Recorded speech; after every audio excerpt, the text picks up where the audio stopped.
cas où M. Laurent Gbagbo est effectivement inéligible. Madame, vous savez, vous venez de dire quelque chose qui dénote de l'état juridique dans lequel la Côte d'Ivoire se trouve présentement. Vous avez dit qu'il faudrait que le président prenne l'amnistie. En fait, en démocratie, en tout cas, le président ne prend pas d'ordonnance d'amnistie. Il n'y a que sur le RDR que ça se constate, mais l'amnistie est votée par le Parlement. Le président, la Constitution lui offre le droit de grâce. Donc, c'est deux choses totalement différentes. Mais c'est en Côte d'Ivoire qu'on constate que le président se substitue au Parlement et puis il prend une ordonnance d'amnistie sans avoir une loi d'habilitation. Parce qu'il faut qu'on explique aux gens. Il y a la séparation des pouvoirs en démocratie. Il y a le pouvoir exécutif, le pouvoir législatif et le pouvoir judiciaire. La Constitution permet au président de la République d'intervenir dans le domaine judiciaire et législatif. Pour ça, le Parlement doit lui délivrer ce qu'on appelle une lettre d'habilitation. Vous comprenez? Et c'est sur cela qu'il s'appuie donc pour intervenir. Le président de la République, M. Ouattara, a demandé une lettre d'habilitation sur des questions économiques. Je crois que c'était sur le budget 2017. Et il s'est appuyé sur cette lettre d'habilitation qui concernait...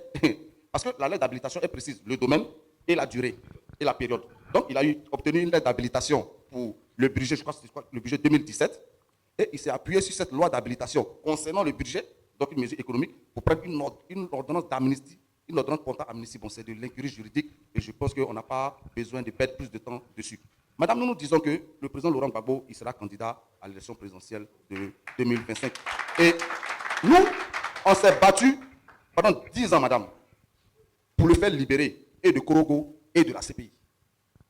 Donc, vraiment, ce n'est pas les petits cris du RDR qui vont nous empêcher de le pousser comme candidat. Mais nous disons que... Justement, sur la candidature de M. Laurent Gbagbo, oui, certains Ivoiriens vous reprochent justement de vouloir une revanche politique contre le RDR. Qu'est-ce que vous répondez à cela? Non, madame, il n'y a pas de... Vous savez, je l'ai déjà dit sur un média, madame, nous sommes de gauche. Voilà, nous sommes des gens de gauche. Et l'une des valeurs que nous défendons dans la gauche, c'est la solidarité avec les camarades de lutte.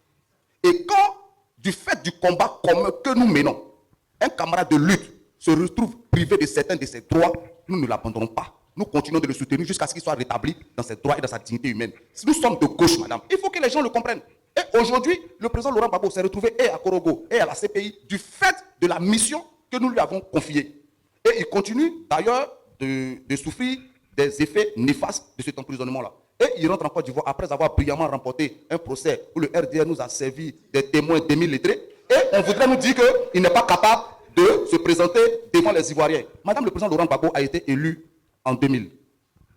En 2 ans, il a rétabli les rapports avec les institutions. On a mis en place un budget. La Côte d'Ivoire était sur une relance économique. Et puis, il y a des gens, pour le port du boubou, d'après eux, qui attaquaient la Côte d'Ivoire. Et quand on s'est retrouvé avec certains partis d'opposition à Makoussis, on était en droit d'attendre qu'ils parlent de gouvernance. Ils ont plutôt demandé des postes ministériels. Et après avoir obtenu ces postes ministériels, ils s'asseyent aujourd'hui